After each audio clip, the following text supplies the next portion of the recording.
Se você já jogou RPG de mesa alguma vez, sabe que vai muito além de simplesmente jogar um jogo. Desde a criação do personagem até os detalhes da personalidade dele, é quase como se você realmente estivesse criando uma pessoa de verdade.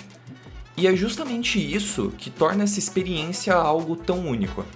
Os alinhamentos surgiram justamente com essa proposta: tentar guiar você na criação do seu personagem. Fala aí, o meu nome é Josh. Você talvez já tenha visto em algum lugar uma espécie de tabela, normalmente com personagens da série famosinha do momento, distribuídos puramente com base na opinião do dono da postagem e, é claro, com muita discussão e sangue nos comentários. Porque, afinal, é inadmissível você falar que o Deadpool é Chaotic Evil e você deve pagar com sua vida imediatamente. Bom, mas indo com calma que eu já tô pulando lá pra frente, deixa eu te dar um pouco de contexto.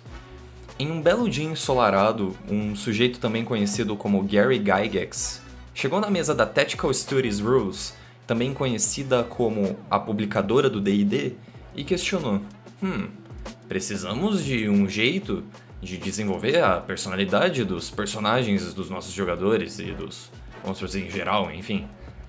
E então, com isso, em 1974, dito e feito.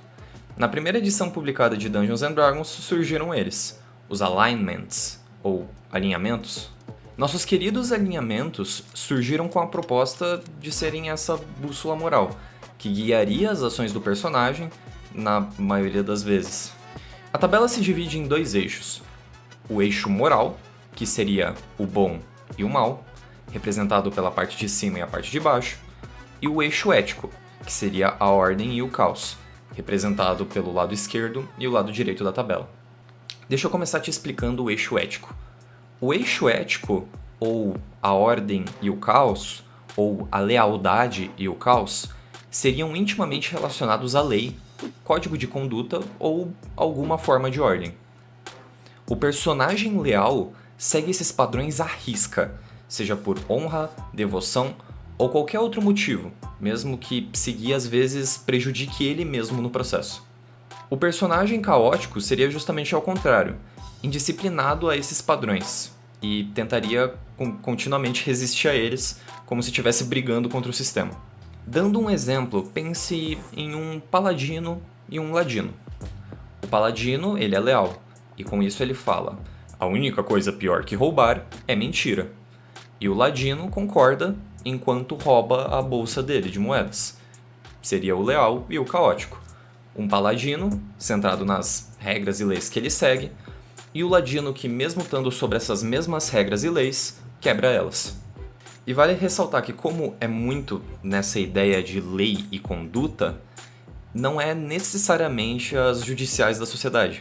Pode-se entender isso também como os padrões que aquele personagem deveria seguir. Dando um exemplo absurdo, pode ser um monge que venha do monastério, onde não tem problema roubar, só que matar é errado. Então, se ele roubar e não matar, ele é leal, e se ele mata e rouba, ele é caótico. Eu acho que deu pra entender. Indo agora pro outro eixo, o eixo moral, que seria o bem e o mal. Como o nome já diz, eles estão intimamente ligados ao altruísmo do personagem, sendo ele alguém que preza pela vida, ajuda os outros, muitas vezes sem nem receber nada em troca, ou alguém que simplesmente é ruim e não liga em machucar os outros para conseguir o que ele quer, e às vezes até machuca só por bel prazer. E bem, é basicamente isso. Alguém bom ajuda a velhinha cega a atravessar a rua, mesmo que o cão-guia dela morda a pessoa que tá ajudando. Alguém mal empurra a velhinha na frente do carro, põe a culpa no cachorro e pega a carteira dela enquanto ninguém tá olhando. Agora que terminou esses dois eixos, você deve estar se perguntando: tá, mas e os que estão no meio? O que fica no meio é a neutralidade. As partes neutras são, bem, neutras, é o meio termo entre as coisas. Personagens neutros na moralidade, eles podem agir de forma egoísta ou altruísta, dependendo da circunstância. Personagens neutros na ética seguem um padrão de regra, mas também não são necessariamente escravizados por elas. E juntando tudo isso, temos ela, a tabela dos alinhamentos. Eu normalmente não uso ela, porque eu acho que pode acabar deturpando a própria ideia do jogador, que nem o exemplo que eu te dei do monge antes.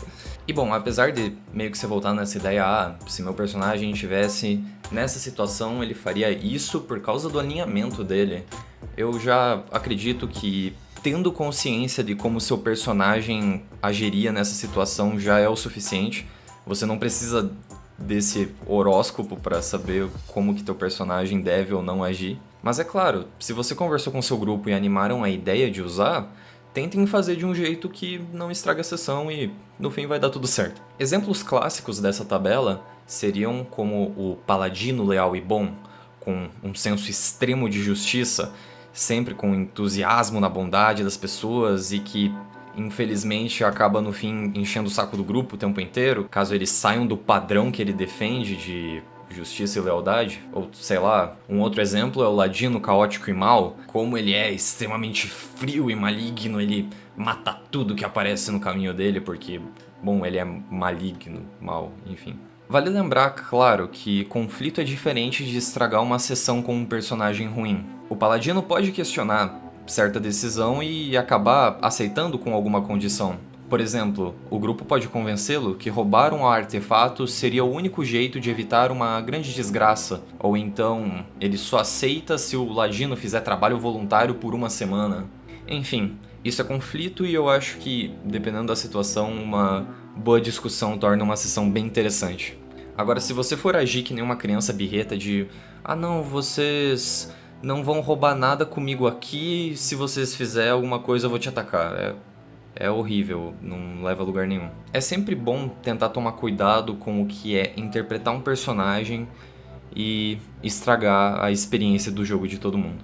Bom, a ideia dos alinhamentos pode ser divertida. Eu ainda não acho que supere criar a personalidade do seu personagem com base naquilo que você quer desenvolver ou com uma história bem elaborada.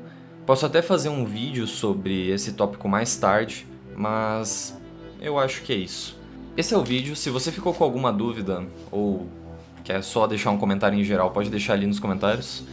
Se inscreva e deixa um like que me ajuda muito no começo de canal. E eu vou ficando por aqui. Obrigado a todos mais uma vez e até uma próxima.